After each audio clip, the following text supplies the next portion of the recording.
Thank you so much, everybody, for getting a chance to come to our webinar today. I'm so excited for you to hear Jessica's story. It's incredible. I think it's really important that we have this discussion today because, well, first of all, it's Trans Awareness Week, but as Jessica will touch on a little bit later in her presentation, it's so important that we hear different people's stories. And I think a lot of the time when we talk about identity politics generally, we always think of them as something that's quite abstract and theoretical, but it's always so much more humanizing when we hear somebody's story and actually understand the ramifications of their identity and how they've moved around in the world. So without further ado, I'll introduce Jessica.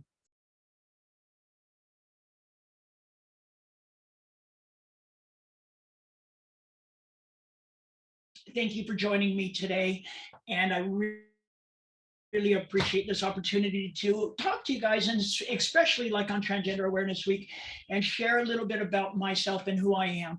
My name is Jessica Lynn. I'm an international transgender awareness speaker. I do live here in the UK. I'm in Sutton Caulfield. I do have an American accent, and I'll get to that a little bit later. I'm originally from California. I work with a lot of organizations. I work with, like I said, quite a lot of organizations. I'm a Kinsey Institute Global Ambassador. I am now starting to work with the Equal Group, and I'm starting to partner up with them to help spread awareness throughout corporations and businesses here in the UK and hopefully across the globe. I do a lot of work in Eastern Europe with a lot of corporations and help people understand what it means to be transgender. So I appreciate you guys, and I hope you can hear me and see me and hear everything okay. And as I said, every 6 months I put together a new PowerPoint presentation. You're going to see a lot of quotes during this presentation. I love quotes. I think they're very powerful. And this presentation is called Turn the Page. And the next chapter doesn't start until you turn the page. I want you to think about that as I'm speaking today. So I want you to think back about some questions you may have been asked today. You may have been stopped by the shop and been asked cash or card. Think about some of these questions. You could have been at the cafe before this lecture and had to choose between tea or coffee. You may have really needed the extra caffeine, but you went with tea instead because you know you had to sit and listen to me for an hour, right? None of us tend to dwell on these type of decisions, nor do we remember them much longer. There are, however, some questions that do seem more important, more essential to who you are. When you go to vote, are you voting conservative or liberal? Do you vote the same every single time? Think about some of these questions. Do you guys have a favorite sport? Do you think about this? Do you guys have a favorite sport? Some of you may like rugby. Most of you, I assume, like football, but do you have a favorite sport? How about a favorite sports team? Do you guys have a favorite sports team? Right? Going back further when you were a kid, I want you to think about this. Going back further when you were a kid, the really, really important questions. Batman or Superman? Think about that.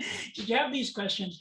How about your favorite dinosaur? Did you guys have a favorite dinosaur? Think about this. How about a favorite doll? Did you have a favorite doll? Or maybe even a favorite color? Do you remember some of these questions? Think about this. Do you remember some of these questions? Now let's go back to the very, very beginning. The very first question that has ever been asked of you. Boy or girl? Think about this. In 1965, the year I was born, my mom and dad had to wait until I came out of the womb for them to decide. You know, your parents, you guys are much, much younger than I am. Your parents probably knew what your genitalia was going to be several months before you were born. Before you entered this world, you had an entire wardrobe that picked out to match your genitalia. Your bedrooms were either decorated in pink or blue. This isn't to say that gender is a choice like tea or coffee. It's something that you and only you can know for yourself. But before you've taken your first breath on this planet, someone has answered that question for you. From that very first breath, most of your life choices have been chosen for you because of the genitalia you're born with. Now think about this. For half the world's population, when you are born, they stocked or stamped female on your birth certificates. Your toys are chosen for you, the friends you play with, the color of your bedroom, and in some parts of the world, who you're going to marry. Your whole life has been dictated before you can take your first steps or even say your first complete sentence. Think about that for one moment. The very, very first breath, your whole life has been pre-planned. Now, for the other half of the world's population, when you are born, they stamp male on your birth certificate. You are taught from the earliest you can remember how to be strong, how to kick a football, throw a baseball, that you are the dominant of the genders. Your whole future has been laid out, how you're going to live, how you're going to dress, and what kind of life is expected of you. Think about this. Your whole life has been predetermined. Now, I want you to think about something for a moment. What if the doctor that delivered you, the nurse that did the ultrasound on your mom, your dad, everyone made a mistake in identifying you when you were born? Think about this. How would you feel? How would you feel if that happened to you? That happens to approximately 0.5 to 1% of the world's population. That is 80 million people across the planet feel like that when they come to realization. Some boys look in the mirror and they want to live and identify as a girl. And some girls want to look in the mirror and identify as a boy. This is what we call being transgender. And I know most of you have heard that term. This is why we're here today. But a lot of times people say, well, I don't believe in a lot of this. I don't understand this. And believe it or not, most gender dysphoria is established by the age of 7. This study came out of Cedars-Sinai. The study revealed that 73% of transgender women and 78% of transgender men first experienced gender dysphoria by the age of 7. But as I said, you may turn on the media, you may turn on American news, British news. Children don't know of how they identify when they're this age, but that happens to be a load of rubbish. Children aren't old enough to know their gender identity. That, like I said, happens to be a load of rubbish, a load of bullshit. Kids do know, right? And there's been a number of studies. Around age 2, children become conscious of the physical differences between boys and girls. Before their 3rd birthday, most children can label themselves either a boy or a girl. And by age 4, most children have a stable sense of their gender identity. That's not all, that says most.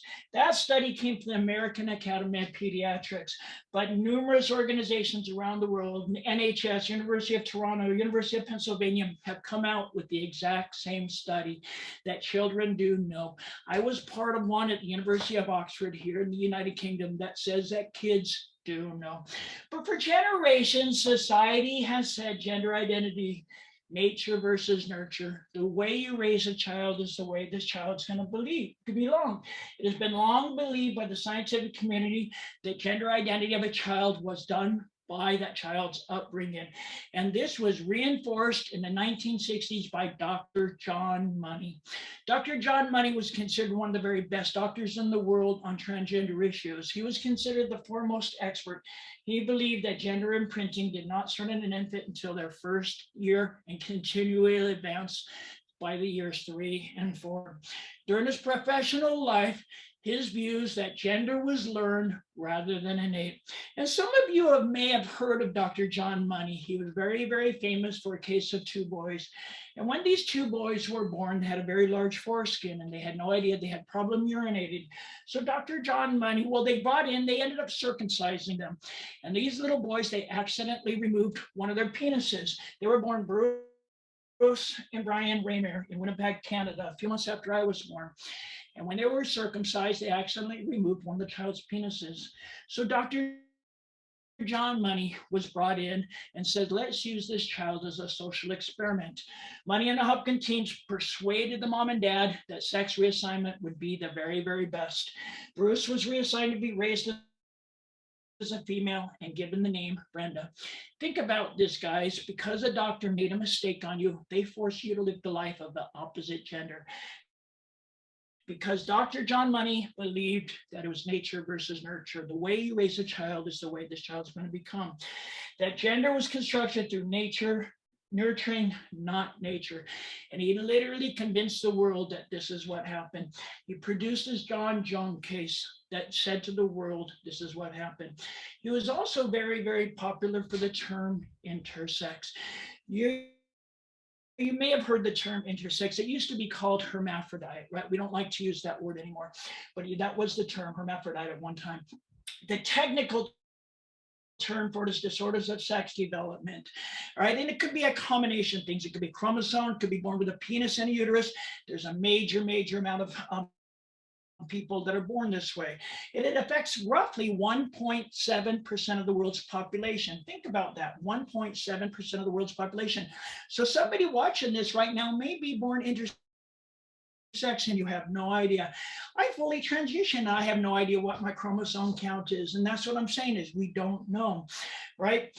And in addition, about 1% of all births have some sort of ambiguous genitalia, as a large clitoris or a very, very small penis, right? And at about 0.1 to 0.2% of live births, genitalia is so ambiguous that they bring in a doctor to decide male or female. And in the year 2022, every country in the world besides 4, Germany, Portugal, Spain, and Malta are the only 4 countries in the world right now in this year that do not do genital surgery on infants. Think about this. So right now, if you had a child, most doctors would say, let's fix that child. And that happened to one of my very best friends, Peggy Lee Jones. And when she came out of her mother's womb in 1949, she had both a penis and a vagina. The doctor was stunned, never seen this before, but the doctor says, you know what? This child's penis is larger than a vagina. So they stamped male on this child's penis, on this child's birth certificate.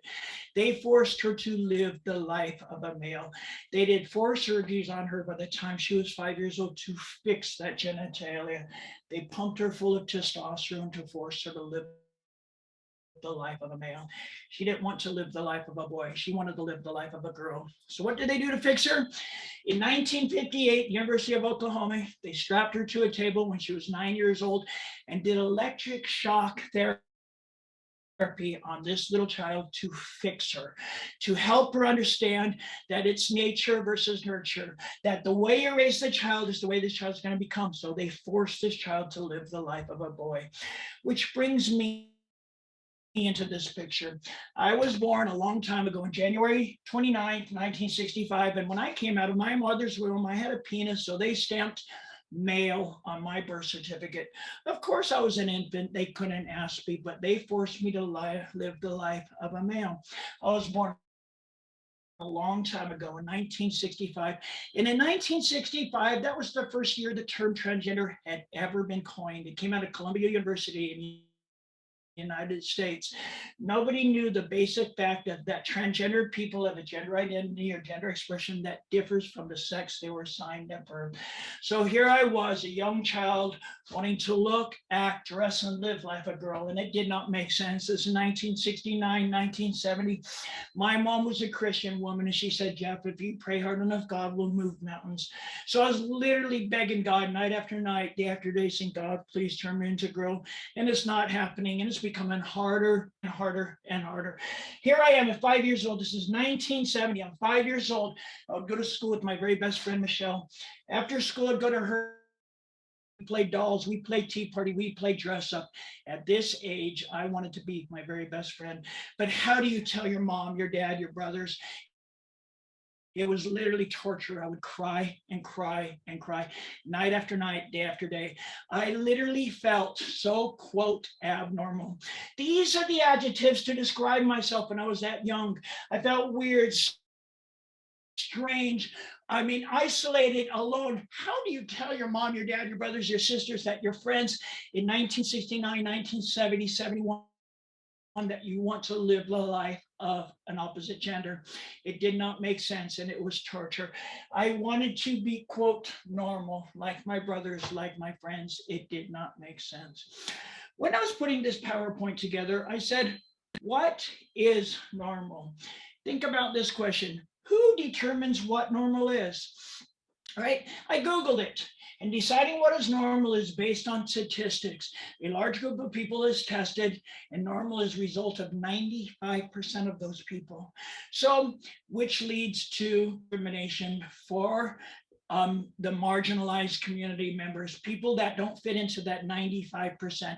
And it is number of things. It goes on since the beginning of time: skin color, red hair, left-handed, generation after generation. People used to be put to death until about the 1800s, 17, being born with red hair. All right, left-handed in Eastern Europe, you would go to jail until the 1970s if you drew and wrote with your left hand. My mom was born with left-handed here in England, and she was forced to write with her right hand. They would tie her back behind her back, and force her to write with her right hand. They would hit her with a ruler. Like I said, people have been discriminated against for so many different aspects for so many generations because they fall into those marginalized communities. But today, we're going to focus on one specific area. We're going to focus on the LGBT community, and we're going to focus on one letter of the LGBT community, on the term transgender and what it means to be transgender. And one of the greatest ways we have found by helping corporations, businesses, people around the world, I have done a lot of work for about 10 years now, 10, 11, 12 years now, is by sharing our transgender stories, because it is really hard to hate someone whose story you know. As I said, I love quotes. So I started speaking, helping people understand what it means to be transgender by sharing a little bit about myself. My name is Jessica Lynn. I'm a Kinsey Institute Global Ambassador. I work with the world famous Kinsey Institute. I'm now starting to work with the Equal Group. And for the next 40 minutes, half hour, 40 minutes, you're going to hear my story only. I'm one of 80 million people around the world. This is my story. Everybody has a different journey, just like everybody watching this. Everybody has a different story, different journey. When you've met one transgender person, you have met one transgender person. So my story originally begins, my mom and dad are originally from England. They migrated to the United States in the 1950s. And I was brought into this world, as I said, Jeffrey Allen Butterworth, the 29th of January, 1965. And I was just a typical, normal, everyday boy. I had 3 brothers and an older sister. Here I am with my older 2 brothers and my younger brother. But as I said, as far back as I can remember, I wanted to look, act, live life as a girl, and it did not make sense. Begging God night after night, day after day, crying myself to sleep, and it's not happening. Now I'm not saying, God, turn me into, I'm saying, God, if you cannot turn me into a girl, take these goddamn feelings of wanting to be a girl away from me. It doesn't make sense to a child 5, 6, 7 years old. But the feelings didn't go away. They just grew stronger and stronger and stronger. And life went on, became harder and harder and harder. And nobody to talk to, no understanding, and it did not make sense. When I was about 7 years old here, and I learned the difference between boys and girls. Boys have a penis and girls haven't. If I got rid of that penis, I'd be a girl. So at 7 years old, I snuck a razor blade into bed and physically tried to remove my penis. Think about that. I literally tried to cut off my penis. It's very common in the older transgender community. A lot of us did this. So I didn't have the wording. I had no idea, no understanding. So I started escaping to different activities, outlets. I lived on a farm. I'd get up before school, milk the goats, feed the chickens, collect bugs, collect insects, collect stamps, focus all of my time in different activities to stop me thinking about wanting to be a girl. Coping mechanisms, and this is very common in the transgender and LGBT community. Then I found at 6, 7, 8 years old that when I have a paintbrush in my hand, that became my next coping mechanism. And I started painting. And I had paintings all over my mom and dad's house. And when I'm sitting in that easel for 2, 3, 4 hours, I'm not thinking about wanting to be a girl. And I obsessed with it. And I started painting after painting constantly. I had paintings all over my mom and dad's house, painting all over their friend's house. And I became a pretty damn good artist. I painted this when I was 11 years old in one 6-hour sitting. For that 6, maybe 7 hours, I was smelling that ocean, listening to those waves crash. I was escaping reality. This became the greatest coping mechanism in the world, as you can imagine. And life went on. I had no idea, no understanding. Well, as I told you, my parents are British immigrants. At a young age, they introduced me and my brothers to the game of football. in America, it was called AYSO, American Youth Soccer Organization. And back then, I didn't want to play football because back then girls didn't play, only boys did. But then when I found that I was in the field for 90 minutes, going to get that ball in the net, that became my greatest next coping mechanism. And I started obsessing with it. And I started getting up before school, kicking the ball against the door and practicing. When I'm on that field for 90 minutes, I am not thinking about hurting myself.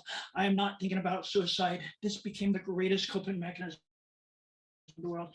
And studies have shown 2/3 of transgender teens have depression and many have suicidal thoughts. But study after study has shown when you let a child live their true gender, no medical, no hormones. This one at the University of Texas at Austin, and this one at the University of Washington in Seattle. When you let a child live their true gender, depression tends to disappear. And this became the way it is, and it's truth. And I can share you with all the documentation. I have so much information on this. But we didn't have the word transgender then, so I escaped with football, playing 7 days a week, constantly. When I'm on that field for 90 minutes trying to get that ball in the net, that became my greatest coping mechanism. I obsessed with it, played 7 days a week, 24 hours a day, and this became the greatest way to deal with it. And I also discovered alcohol at a very young age. My older teammates were able to buy beer, and this became my next coping mechanism. I was so good. Here I am, 15 years old. This team was based in California. We were so good. We were rated number 2 in the United States. I walked off a field once in California. I was offered 4 scholarships, and the 1984 Olympic team asked me to try out for the 1984 Olympic Games. That's how good of a player I was. I love the game of football. I live here in near Birmingham. I'm an Aston Villa fan, but this is what it became, a coping mechanism. I had no understanding, no idea, no such word as transgender. So I escaped my next thing through football and through alcohol. And I would get shit-faced every Friday, Saturday, and Sunday. An estimated 20 to 30% of the LGBT community abuses substances compared to about 9% as a whole. And transgender adolescents have a higher rate of illicit and prescription drug use when compared to non-transgender adolescents. I didn't use drugs, I only drank, and I would get drunk every Friday, Saturday, and Sunday, and this became my way of life, and life went on. Had no idea, no understanding, and it did not make sense. I was playing football 7 days a week. So now when in America, when boys and girls are 15, 16, 17 years old, boys and girls start dating. When I was 17 years old, I wasn't particularly interested in girls. I had crushes on every one of my teammates, everyone except for Alberto. He was a good player, but no, not my friend. But when I was 17 years old, I met a young girl named Barbara. Barbara was 15 years old. She was beautiful, kind, quiet, and we started a friendship. I felt comfortable with her. I started hanging around her. Me and her became very best of friends. And after a little while, we started a boyfriend-girlfriend relationship. I didn't understand myself. This is 1982. When I was with her, I could envision myself as her, and that's became my way of life. I had no idea, no understanding, but I loved her more than anything, and I felt I had to be honest and come out to her. So after being together for about 6, maybe 7 months, we're lying in bed one night, and I tell her, Barbara, I need to tell you something. She looks at me with a big smile on her face, maybe thinking maybe she's going to a concert, maybe she's going to go see Journey or Heart or something like. And I said, Barbara, I really need to tell you this. She goes, you can tell me anything, Jeff. I love you more than life. Lying there, I turned around her and I said, one day I want to be a girl just like you. Think about this, girls. You're 15 years old. You lost your virginity to your boyfriend. And he says, I want to be a girl. She pushes me away and she starts screaming at me, oh my God, you're gay, you're a faggot, get the hell out of my house. Oh my God, I hate you. I'm planning to spend the rest of my life with you. And I'm screaming, I'm crying. I go, I don't understand it, Barbara. I love you, but this is what it is. It's 1982. We had no idea. And I literally went home and I cried all night long. Did I do the right things? In 1982, I had no understanding. Next day was absolutely horrific. About 7 p.m. the next evening, the phone rings and I pick it up and it's Barbara. She goes, Jeff, we need to talk. I go meet her and she sat there crying saying, I'm not a lesbian, but if you need to live your life, I'm sorry. She goes, I don't understand it. I accept you for who you are. This is the only word we knew back in 1982 was transvestite. Maybe one day these feelings will go away. I have no idea and understanding. One day these feelings will go away. So she loved and accepted me. Everything is going fantastic now. So now when you saw Barbara, you saw Jeff. When you saw Jeff, you saw Barbara. She didn't like to see me dressed up, but she'd let me do it every once in a while. You know, this is 1982. I have the world at my fingertips. I have somebody that loves me and accepts me. So now Barbara and I are inseparable. When you saw Jeff, you saw Barbara. When you saw Barbara, you saw Jeff. 1982 turns into 1983. I start my own sign painting business. Maybe one day these feelings will go away. I have no idea, no understanding, but we are inseparable. And she accepts me for who I am. 1983.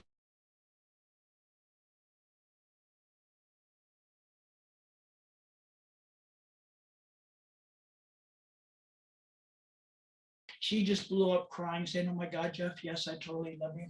So now the year is 1985. I have the world at my fingertips. We have our engagement party and everything is going fantastic. And of course, I have to have the monster truck. I was the envy of every guy in Southern California. Had a beautiful girlfriend. I'm 20 years old, had a successful business, but it's starting to cause problems in our relationship because I'm wanting to live my life as a female more and more and more. It's causing a huge wedge in our relationship where I'm drinking more and I'm not making love to her. We ended up splitting up for about a week in September of 1985. And finally, she comes back to me saying, "I love you, Jeff. If you need to live life as a woman, I will stay with you. I love and accept you for that." Which this is 1985. And she said, "You know what? I love you. And if you need to live your life as a woman, I will stay and accept you for who you are." So now everything is going fantastic. It's Christmas time. It's December 5th, 1985. I drop her off at work to stay, and I go home and I'm typing up an estimate on the typewriter. And at 12 o'clock, Barbara calls me. She goes, "Hey, Jeff, I got off work early. Come collect me." So we go to this little place in Southern California.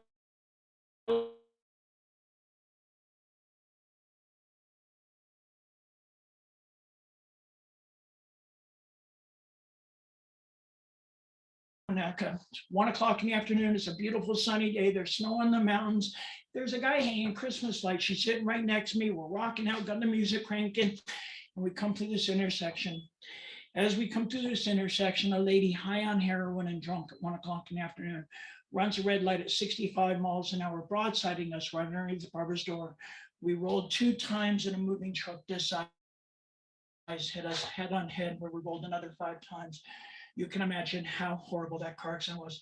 That's me on the stretcher being put into the helicopter. During that helicopter flight to Northridge Hospital, I died several times in the helicopter. I broke my neck and I was brought back to life. You can imagine how horrible that car accident was. So here we were 3 weeks before Christmas. I have the world at my fingertips. I have somebody that loves and accepts me. Boom, we're airlifted to Northridge Hospital. I'm in a coma for about 3 days. I'm 20 years old. I've never been to a funeral before. I've never seen a dead body. And the next time I get to see Barbara, she's laying in her white coffin, in her white dress. I've never seen a dead body. Now the closest person in the world to me is dead and being buried. You can imagine how horrific my life had turned into. I turned to drugs and alcohol. Cocaine became my drug of choice. I would smoke it, I would snort it, I did anything I could to numb this pain. I attempted suicide 12, 14, 16 times. I just hated life. I did not understand it. My life had completely fallen apart. I had no idea and understanding did not make sense. And my life had just completely fallen apart, as you can imagine. Right, the lady that hit us ended up getting a 2-year prison sentence. She only went to jail for 6 months for vehicular manslaughter. So this went on for about 1.5 years until June of 1987. And in June of 1987, a friend of mine calls me and goes, "Hey, Jeff, let's go to your mom and dad's house." It was prearranged. I had no idea. So he picks me up in Los Angeles. We get up to the Central Valley of California, where my mom and dad had retired. And I go to sleep for a little while. And I get up. My mom wakes me. She goes, "Hey, Jeff, I want to have a talk with you." So my mom and I walk down, we sit down on this rock overlooking this beautiful view. So my mom and I are sitting here talking on this rock, and my mom turns to me, she said, "You know, your dad and I know you're drinking. We want you to stop." I said, "Mom, I drink, but I don't drink too much. I'm 23 years old." And she said, "No, we know you're drinking, we know you're using drugs, and we know why." I said, "Mom, I'm not using drugs, I'm lying through my teeth. Maybe I drink a little too much, but Barbara's been dead. You have to understand that." She said, "No." That moment on the rock at June of 1987, my mom turned to me, she said, "Your dad and I know you drink. We know you're using drugs because we know you want to be a girl. We have known ever since we were 3, maybe 4 years old." I get up from that rock and I'm screaming at her, cussing at her. 23 years I've lived in hell and you and dad did nothing. Barbara was the only one that knew. How dare you? And I walked on the bottom of the hill and I sat there and I cried and I cried And I cried. I come back up. She's sitting on the rock crying, going, I said, why, Mom? Why didn't you do anything? She goes, simmer down, Jeff. I will tell you. She said, your dad and I planned on transitioning you when you're 5 years old. In fact, your dad had put a request in from work to move from Los Angeles to Riverside. And during that movement, moved from 4 boys, 1 girl, to 3 boys and 2 girls. I said, why didn't you? My life would have been so much easier. She said, well, in 1969, your dad and I took you UCLA. There's a very famous doctor there doing a stint. We took you to see him. He was considered one of the very best doctors in the world on transgender issues. His name was Dr. John Money. Remember Dr. John Money. Dr. John Money was considered the very best doctor in the world on transgender issues. He told my mom and dad about these 2 little boys, that it was nature versus nurture. The way you raise this child is the way this child's going to become. So Dr. John Money convinced my mom and dad that Jeff is a boy, immerse him in sports, it'll cure him. So my parents moved me away from Michelle and did exactly what Dr. John Money told them to do, immerse me in football, baseball, and that's still cure me. But what was actually wrong, that it wasn't a huge success. The reality was far more complicated. Age 2, Brandela angrily tore off her dresses. She refused to play with dolls, beat up her brother, and seized her toy cars and guns. She complained to her parents that she felt like a boy. The doctors on Dr. Money's team convinced them that it was not, it was nature versus nurture, just convinced that this child is what it is, bear with it. So finally, this little child saw a psychologist. Psychologist convinced the child to detransition. He detransitioned, started living the life as David, changed his name, and started the process of detransition. It's a very, very famous case if you haven't heard about it. He was depressed. He went through a double biologically, or whatever it's called, back to his biological sex. He was depressed. He attempted suicide twice. Finally went through a marriage, had a very difficult time. While married, he went into the garage, grabbed a shotgun, sawed it in half, went to the parking lot down the street, put it in his mouth, and took his own life because of the damage that Dr. John Money had put this child through. So this is a very, very famous case. To the transgender community, Dr. John Money is considered the devil. He didn't just do this to me. He just didn't do this to little David Raymer. He taught the world that it was nature versus nurture. And this begs the question, is gender identity nature and innate, or as Dr. Money led us to believe, entirely based on cultural and nurturing fact? Well, studies have proven, research at Johns Hopkins, based on nature, and is almost exclusively predetermined before the birth of the baby. So think about that. Study after study has shown that this is the way we are born, right? But this is 1987. We had no literature. I went through a few years. Do I transition? Yes, no. That was the last time I needed a coping mechanism. Right then and there was the last time I ever took a sip of alcohol. And I've been 100% sober ever since that moment of rock. But in 1987, the only word we knew was transvestite. We don't like to use that term because that's more of a cross-dresser. It's more of a fetish. A lot of people in the community do not like to use that term. Then I started finding out more and more about transgender identities. Transsexual was the other word term that came up. Then I started finding out more and more about the transgender community.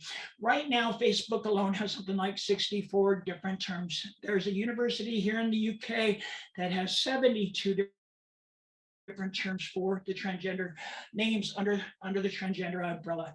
Like I said, when you meet one transgender person, you have met one transgender person. If you guys were in an auditorium right now and say, look around, everybody has a different food, different God, different music, different love. And that is the same thing with the transgender community. It's also a very fluid community. I know people that had no idea they're transgender until 40, 50, 60 years old. It's not common, but it does happen. But in 1987, when I came out, we had no idea what this word was. And I'm sorry, going to a few years. Do I transition? Yes, no, yes, no. Now we're in the late 80s and the computer is starting to come out. I found out that I can do this, I can transition. I wanted my surgery. So I took a construction job down in Southern California, started making money to start planning my transition. Hammering nails, going to the mall at nighttime, getting to the library, learning about hormones. I'm a contractor, making a lot of money. I'm starting to plan my transition. I'm a contractor. One day I walk into this lumberyard and this young girl behind the counter, her and I, she wasn't young, she was my age, 2 or 3 years younger than I am. That we started talking. She goes, do you want to go hang out? I said, yeah. As I told you, I felt comfortable hanging around girls. So her and I started hanging out. And the second day I hung out with her, I came out to her and told her what I was doing. She goes, I'll help you transition, Chef. She'd go to the mall with me, buy clothing, do my lipstick, pluck my eyebrows, teach me how to walk, do all this kind of stuff, take photographs of me as dressed as Jessica. But say, hey, Jeff, sleep with me once in a while. This is in the early 80s and early 90s, and I slept with her a few times. I mean, this is what it was. That shit happens. Right. So I slept with her a few times. And one day she calls me saying, Jeff, we need to talk. And I said, what's up, Rachel? She says, I'm pregnant. We go meet. During a long, several week conversation, she said, you can go live your life as a female. I raised this child on my own. We spoke about it. I said, I cannot let a child come in this world without a father. I will do my transition at a later date. Put my transition aside. We spoke about it. Rachel and I got married March 1991. She would still let me dress up. It wasn't a problem, right?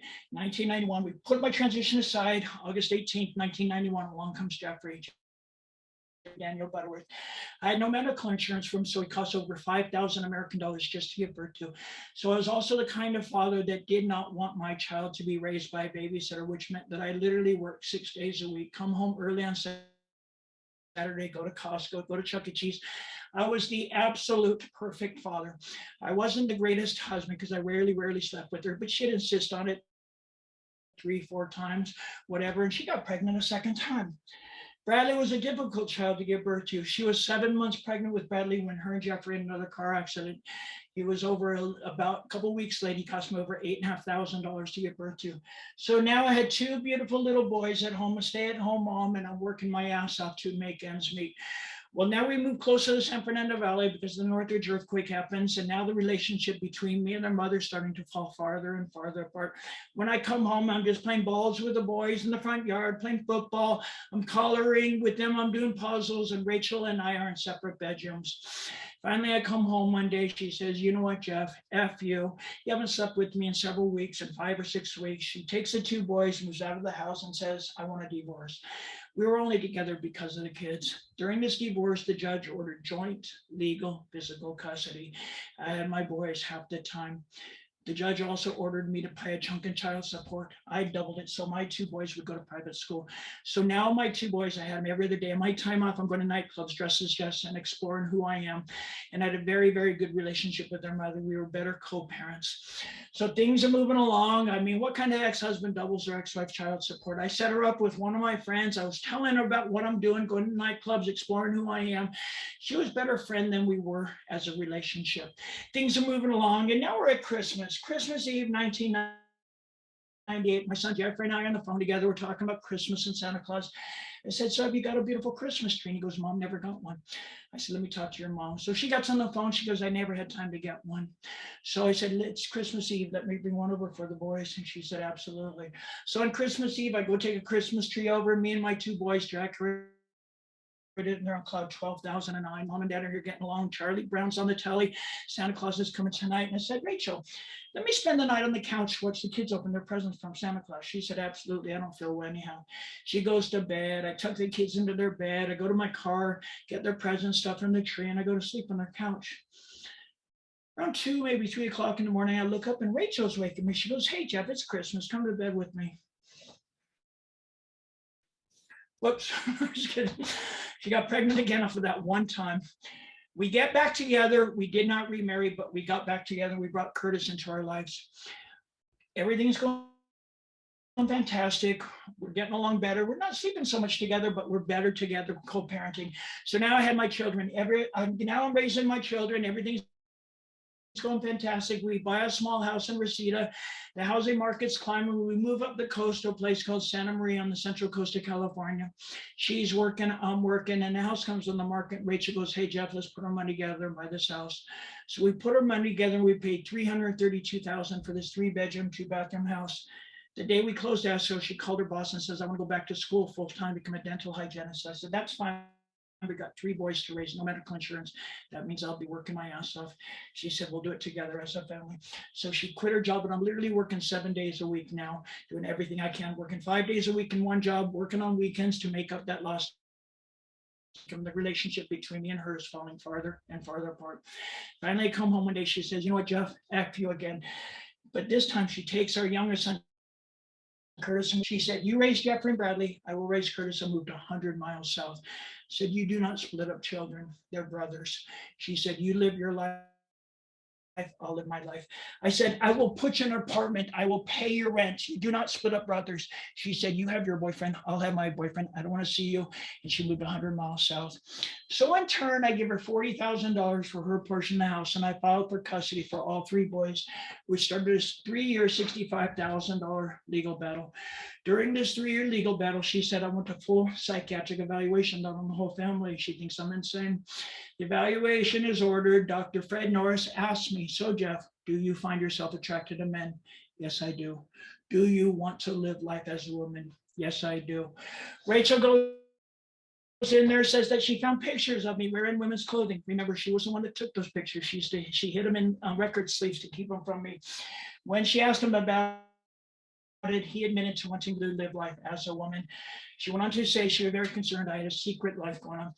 So this court battle lasts 3 years, $65,000, and it finally goes in front of the judge in August of 2007.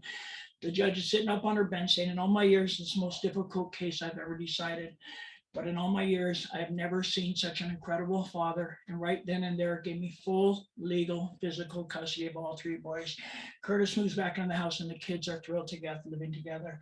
During this custody battle, the judge ordered her to pay me child support, never took a penny. It was nothing to do with money.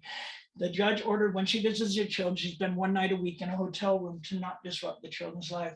Then one weekend she says, can I take Jeffrey and Curtis down to visit grandma down in Southern California? I said, absolutely. My son Bradley and I working on the table saw several hours later, another phone call, another car accident. Curtis and his mother were broadsided. The car flipped several times. They airlifted to UCLA. Bradley and I get to Los Angeles. They release my son to me. He goes home with grandma. Their mother's in ICU for about a week. She's in hospital. She has internal hemorrhaging. The doctor says when she gets out, she has to be bedridden for about a month. She can come stay with us. She's got the kids there to help her. She starts in with us. She starts saying, Jeff, let's work it out. Let's be a family again. During a long several-week conversation, I said, no, Rachel, I need to transition. She said, let me back in the house and we'll do it together as a family. I will help you. So I let her back in the house. We moved to the Central Valley of California. I rented a 5-bedroom house. I was in one bedroom. She was in another bedroom. And each of the kids had their own bedroom. We started planning on my transition on how we're going to do it. She says, you have all my support in the world. All I ask is we tell Bradley and Jeffrey, all I ask is we wait till Curtis is 12 years old. This is all I ask. Let me take the kids to Plano, Texas, while you stay behind in California, finish off some work and start your transition.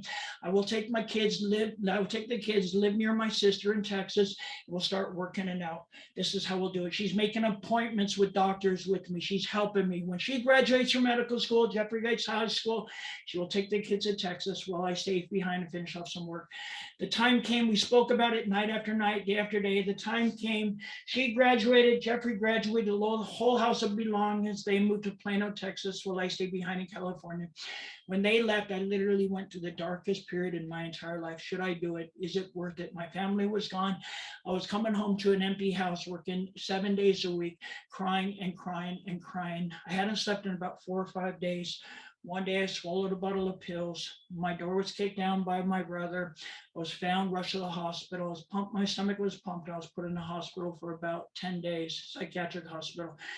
During this visit, the doctor says, what is better, Jeff, a dead father or a father that's a woman? You're not going to survive. Your kids would rather have a father that's a woman than a dead father. So I have to do it. I made up my mind. In the general population, 4.6% of the general population physically attempt suicide. In the transgender community, 44% of us have physically attempted suicide. I flew to Texas to be with my family on Christmas 2009. During this visit, during a long conversation, I came out to my eldest son. He says, you have my 100% support. About 6 weeks later, I came out to my middle son. He goes, you have my 100% support. The most difficult thing I ever did in my entire life was took my youngest son, Curtis, down the street and said, I'm going away for a little while. Your mom and I have made arrangements. He's going, why, Dad? I said, don't worry. I'm a phone call away. I will see you soon. Don't worry. This is all their mom asked. This is how I asked, Jeff. This is all I asked. So spring of 2010, I threw away all my boy clothes and I started living as Jessica for the first time in my life. People would literally laugh at me, point at me, but the thought of suicide never entered my mind again. I was now living my true gender, but I wanted my surgery. I needed my surgery. So I found my surgeon, Dr. Marcy Bowers, in a place called Trinidad, Colorado. She gave me a surgery date of September 17, 2010. I flew to this little place called Trinidad, Colorado. It used to have a nickname, sex change capital of the world. I'm wheeled in the operating room 5:30 in the morning during a 7.5 hour surgery. Dr. Marcy Bowers turns my penis into my vagina, gives me my breast implants, and does a trach shape. This is the day I finally became me. This is the day I was now who I was. Now my son Jeffrey and I are sharing a condo, living together in California. He is now my biggest ally. Comes to California, looks at me, goes, "You look a little bit different, Dad." My son Bradley comes out to California, looks at me, goes, "You look a little bit different, Dad." Hugs me, and it became a non-issue. And I'm on the phone with my youngest son 3, 4, 5 times a day, and everything is going absolutely wonderful. My son Jeffrey's connecting me to friends of his father. I mean, he's literally setting me up. This is my most famous picture. This made the front cover of a human sexuality textbook out of Berlin, Germany, out of Humboldt University. My story is out of University of Cambridge. My story is at University of Florida. They teach my story at Columbia Law School. My story has helped change the law in Hyderabad, India. This is what it is. They use my story all over the world to help educate about people about transgender issues. And now here we are in the year 2022. I've gone really, really fast, so I do apologize, and I hope I haven't bored you. Have I bored anybody? Have I bored you, Aura? No, never. Now we're getting to the meat of the story. We're going back to 2012. My son Jeffrey and I are sharing a condo. Him and his girlfriend in one room. That's his old girlfriend. This is his new girlfriend. And he's that was visiting me last year in England. Right. I know some people are saying it's not done yet, so don't log off yet. Right. We're going back to 2012. My son Jeffrey and I are sharing a condo. My son Bradley's back and forth, and now my youngest is 12 years old. It's time we tell him. So I start calling their mother saying, "Rachel, it's time we tell Curtis." Suddenly she cuts off all phone communication. I'm mailing her. There's no response. Sending her registered letters. There's no response. Jeffrey can't get hold of his mother nor his brothers. I buy a plane ticket to fly to Texas, say, "Where the hell's my children?" I buy a plane ticket to fly to Texas. I have no idea what's going on. Before that plane ticket receive a letter from the state of Texas. Rachel Butterworth has filed suit to strip my parental rights. My choice of a lifestyle is dangerous to our youngest child. I flip out. I start calling attorney. I start calling attorney after attorney. Everyone's saying $300,000, $400,000, $500,000. Saying this is bullshit. I have full legal physical custody. We have an agreement. Every attorney is saying $300,000, $400,000, $500,000. I find an attorney named John McCall. He says, "I know her attorney. Yours is an open and shut case. Wire me $2,000. I will be your attorney." So I wire him $2,000. Me and my attorney go in front of Judge Scott Becker in Collin County Court, Texas. My attorney comes in there, goes, Jessica and Rachel have an agreement when Curtis is 12 years old. Even though I had it signed, sealed, notary. Judge Scott Becker would not allow one word of that documentation in the courtroom. My attorney goes, "Jessica could have come anytime in the last 2 years and take Curtis home. She has full legal physical custody of all 3 boys." Judge Scott Becker says, "Not any longer, she doesn't. Her custody is now null and void." During this long day at court, her attorney says Jessica has taken a selfish act a parent can take to change their gender from man to woman. Jessica is no longer Curtis's dad because I have become a woman.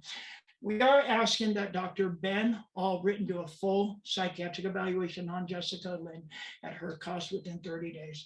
So during this long day at court, the judge goes 2 orders.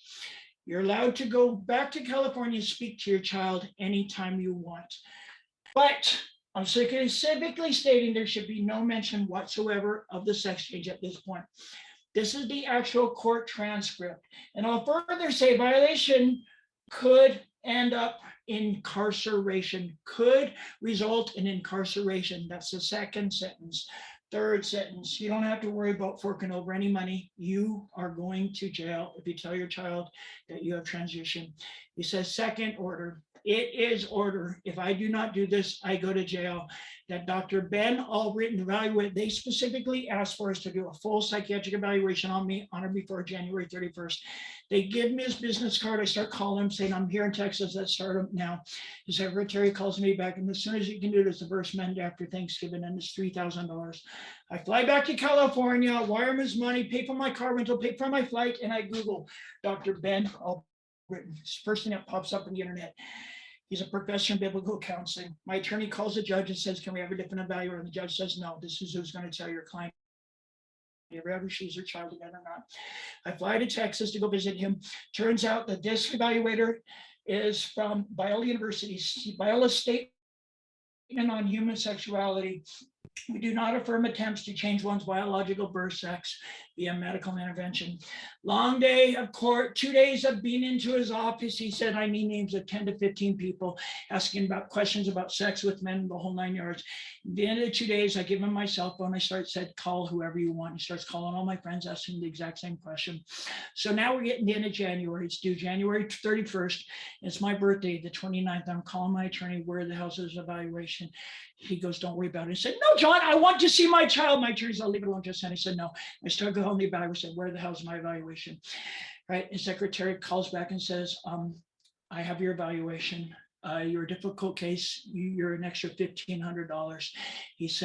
She said, and it's up to the judge to allow you to see it. Ended up getting the thing the very next day, January 31st, 2013, in the interest of Curtis Butterworth. But what this 22 document does say, concerns about parent neglect were not substantiated the information gathered as evaluation. On the contrary, collateral sources describe me as a devoted and conscientious caring parent. It is recommended that Ms. Lynn participated in individual psychotherapy during the reunification process with her sons. This right-wing evaluator says I should start seeing my child through as a psychologist, like I'd always suggested. My attorney goes, Jessica, you've done it. Tomorrow I will call her attorney and the judge to see when you can see your child again. You've done it. You've jumped through every damn hoop. You get to see your child again. Took them 2.5 weeks to get together for a 5-minute phone call. 2.5 weeks later, my attorney calls me. I said, when do I get to see my son? Johnny goes, it's not that easy. They're fighting their own evaluation and the judge is allowing it. They say it is biased. He says it's going to cost you another $200,000 to $400,000 to ever speak to your child again. I need another $20,000. I'm saying this is bullshit. I have full legal physical custody. I've had 2 evaluations. I want to see my child. My attorney's I don't know what to tell you, Jessica. So he goes, I need another $20,000. I had no more money. So I start calling ACLU, Lambda Legal, and finally my attorney pulls himself off the case. Well, my little brother was a family rights attorney now in California. He said, ask for final court date. I will help you. So we spent night after night, day after day, working on my case. We went into court and said, here's a court-ordered evaluation. Even though I would go to jail if I did not do it, Judge Scott Becker wouldn't allow one word of that documentation in the courtroom. During this long day at court, Rachel stood on the thing, swore under oath, saying, I never knew Jeff wanted to be a girl. And we pull an LA Superior Court document, give it to the judge. He reads it, not allowed. This is an LA document, it's not allowed in Texas. During this long day at court, the judge goes, go home and I'm going to email you my answers. And I said, no, I've flown here one way, I've had 2 evaluations. I want to see my child. The judge goes, don't disrespect the court, Miss Lynn, go sit down. So we flew home that Monday night. That Friday, I turned on my computer. Jessica Lynn, your parental rights have been terminated.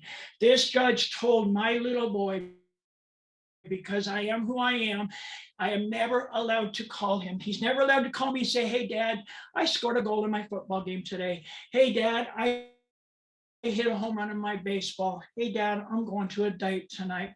Hey, Dad, I'm playing the violin. Because I am who I am, this judge stripped all of my parental rights to my young little boy. Because I am who I am. My paperwork went everywhere, all across the United States. Later that year, on Christmas Eve, I come home from work, and there in the post office, in the post box, there's a letter from her attorney to me. I'm going, what is this? There's the stamp on the envelope, 21st of December, 2013. They put this in the post that I received on Christmas Eve, which I did. I'm sitting in my car. I open it up and says, December 20th, please find an enclosed copy of the order of termination. I'm going, why would they do this to me on Christmas Eve? They sent me this on Christmas Eve to say, Merry Christmas, Jessica. Here's another knife in your belly. Merry Christmas, Jessica. I sat in my car shaking, crying, going, why would they do this? They didn't stop there. Page 4 of that same document, it is ordered that my name be removed from my child's birth certificate. It was signed and dated September 20th, but they waited to Christmas Eve to say, according to the United States government, this judge went as far as removing my name from my little child's birth certificate. Wrap your head around this. According to the United States government, my child does not have a father. My paperwork went everywhere, all across the United States of America. Later that year in 2014, I'm driving down the street, my phone rings and it says Washington, D.C. I pick it up and the lady says, my name is so-and-so, the Department of Justice. We've done a huge research into your case. This judge was way out of line. He crossed every T, dotted every I. It would take you years and years in Superior Court to fight this. But he cannot take your name off your child's birth certificate. I sent her the paperwork, and it turns out that this is the first and only time in US history that a biological parent with an active supportive role in their child's life has been erased of a child's birth certificate. The first and only time in US history that this has happened. So, like I said, they said there's not much you can do about it, Jessica. But as I said in the beginning of this, I love quotes. I really, really love quotes. Life is like a book. Think about some of these things. Some chapters are sad, some are happy, and some are exciting. But if you never turn the page, you will never know what the next chapter holds.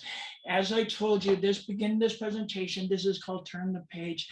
The Department of Justice said, there's not much you can do about your story, about your case, Jessica, but education is the most powerful weapon we can use to change this world.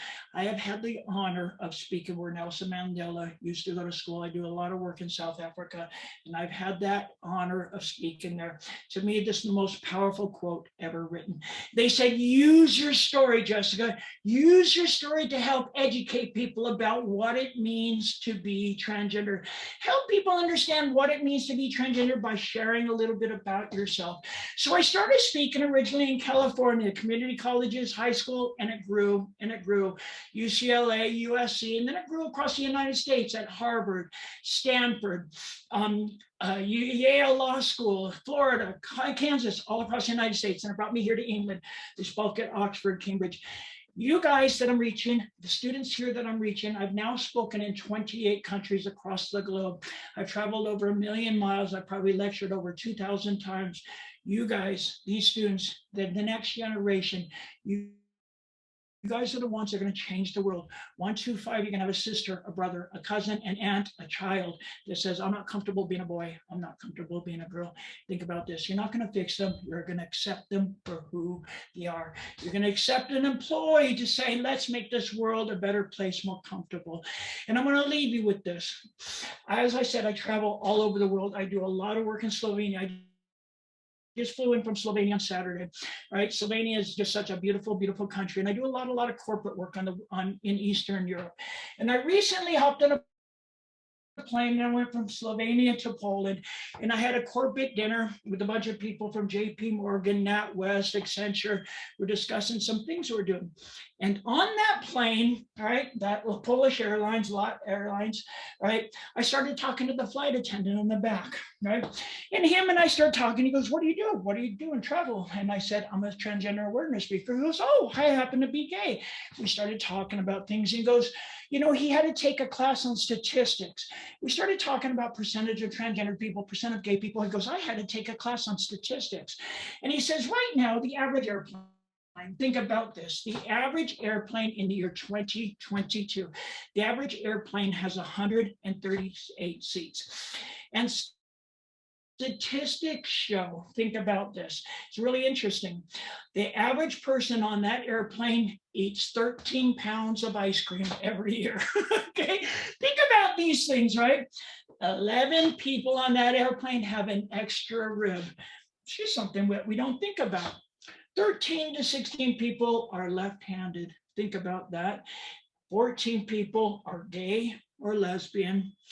3 people on that airplane are intersex, and at least 1 person is transgender. If I'm on your flight, that's me. So every time you hop into an airplane, you go into a crowded room, you're going to have a transgender person, you're going to be some LGBT people, there's going to be a gay, lesbian, there's going to be somebody with an extra rib. Who cares? This is what makes the world beautiful. It's called diversity. Everybody's unique. Everybody has their own story, their own gods, their own music. This is what makes the world beautiful. Is this the kind of world that we want to live on, where everybody looks the same?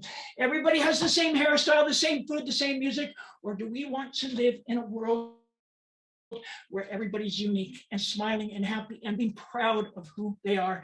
As I said, this is called diversity. And one of the most beautiful statements ever written: the beauty of the world lies in the diversity of its people. If you're in an auditorium, I'd ask you to look around and talk about the different languages, different skin colors, different hair, different hairstyles, different music, different food. This is what makes the world beautiful. Let's celebrate that diversity. Celebrate being transgender, celebrate being gay, celebrate being lesbian. Let's not hide it into a box. Let's celebrate it. I really thank you, and I hope you enjoyed my personal presentation today, and I hope you learned a little bit about what it means to be transgender. Thank you, and I really appreciate it. Sorry I went so quick. Thank you so much, Jessica. We really appreciate it. I know that we're running a little bit over. If people do want to stay on, then we're definitely able to do so. But before we go on, we wanted to just launch a quick poll. So we're just going to launch that. It should pop up on your screen right now. So the question is, how would you rate this webinar, and would you recommend this kind of webinar to a friend or colleague? We're moving on to the next piece, which is obviously our questions and answers piece as well. So if you have any questions for Jessica or myself, please do put them in the chat. Apologies, we have run over, but feel free to stay on if you can. I wanted to kind of go on for some pre-organized questions that I think we discussed before, Jessica. I think obviously it's so amazing to hear your story, and again, it's so important that we hear a story that, like yours, that's obviously gone through the various ways that systemic homophobia and transphobia has affected you in your life. And I think it's really powerful to understand that. I think what a lot of people on this call want to understand is how can employers, or what can employers actually do to support trans employees during their transitions and actually in the workplace? There's a lot of things. Have open conversations about it, have LGBT information out. It's not just transgender. There's a whole LGBTQ plus community. There's a lot of names under that transgender umbrella.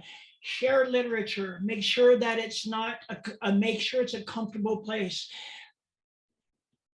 Educate the rest of the people within the company or the corporation. Bring in people like me, bring in people like my friends to help educate. Learn about terminology. When somebody comes and says, I go by he, him, they, them, she, her, you do whatever you can to use those pronouns. You make sure everybody in that company uses those pronouns. It's critical that you do learn these things. You work out a bathroom situation, all right? If there's a toilet, just with the sink and toilet, does it have to say male? You know, because a lot of offices, they have two toilets, one for male, one for female. Why? How about just toilet? If it's just a toilet and if it's just a toilet and a sink, why does it need to say male, or what does it need to see female? There's a lot of different aspects that you can do. And if you want, send me an email. I have a list of different things that you can do to help your organization, because I could spend 3 days on this right here. But I do believe in educating everybody within the company. I do a lot of work with the NHS here in the UK, and we have found that it really works. Terminology, microaggressions, not asking for somebody's preferred pronoun, but asking for somebody's pronoun. You know, when you say the term preferred, it sounds like this is a suggestion. This is who I am. It's not a choice. This is me. This is my life. So this is how we do it. So like I said, we do workshops, we do training, anywhere from a half an hour to 4 hours long. And we're going to start working with the Equal Group, and I think it's really, really important. Definitely. Thank you so much.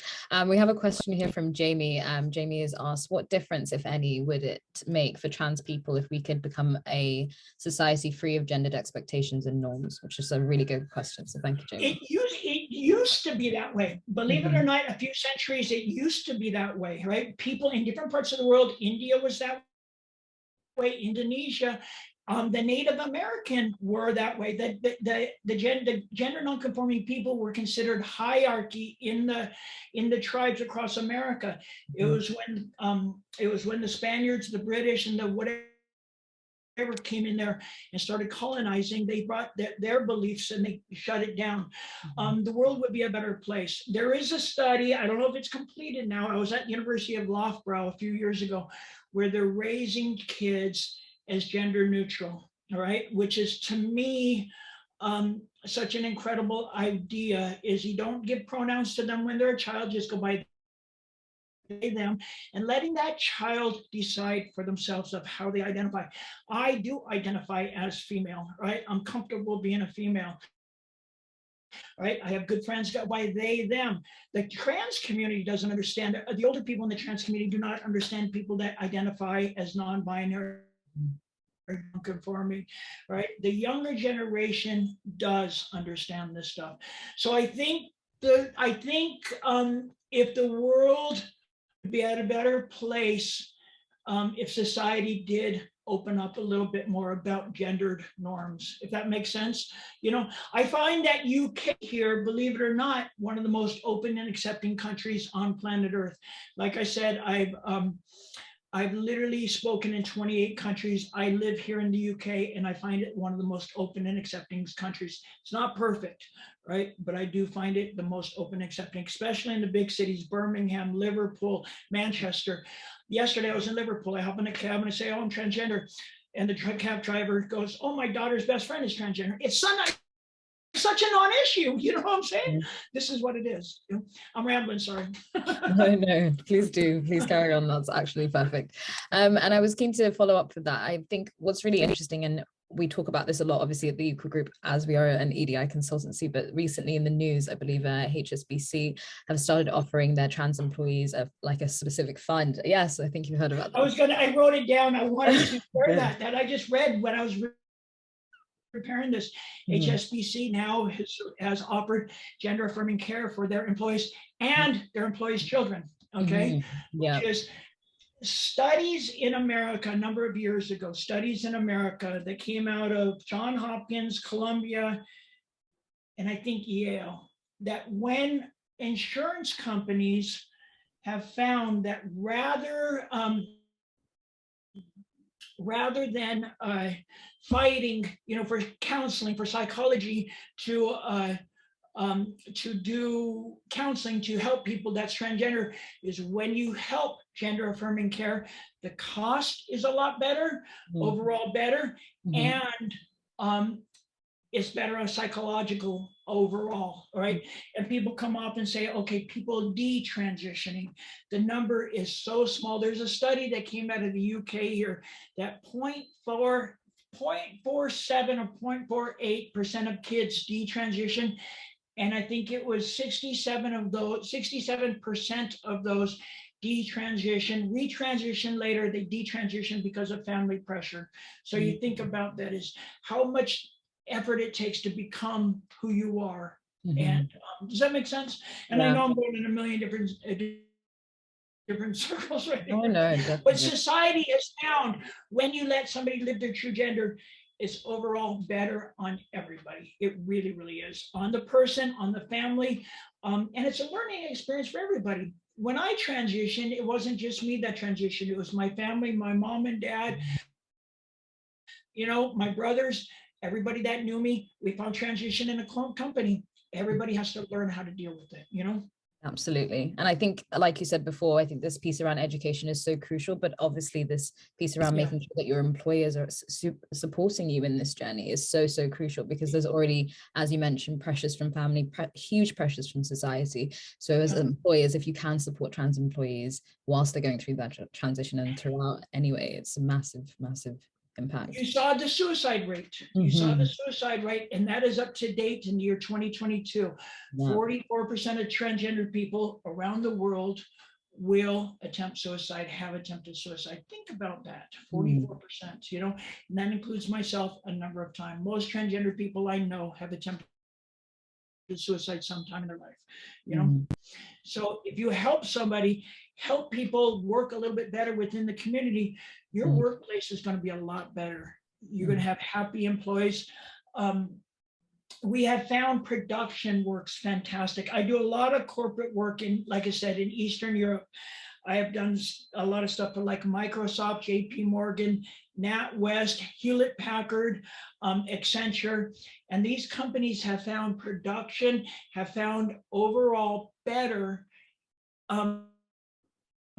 work environment by becoming open and accepting to the community, you know. And again, it's not just transgender, it's the whole LGBTQ area. Fantastic. Thank you so much. If we don't have any more questions, I'm happy to kind of close off here. I know we've ran along, and I know you and I could have this conversation. Sorry for going long, you guys. That's okay. There's my email. If you have any other questions, you can contact me or the Equal Group. If anybody has any interest in doing some workshops within your company, within your workplace, I do this all over the world. I just came back. I did 5 weeks in South Africa. I did 5 weeks in America. You and I had a meeting last week. I was in Slovenia, I was in Spain, I was in Croatia. I do a lot of work in Poland. So I think it's really, really important. I will go anywhere across the country, and please contact either of us and we'll work together to make this. Absolutely. I couldn't have said it better myself. So thank you so much, everyone, for joining. Have a wonderful day, and hopefully see you soon. Thank you. Bye.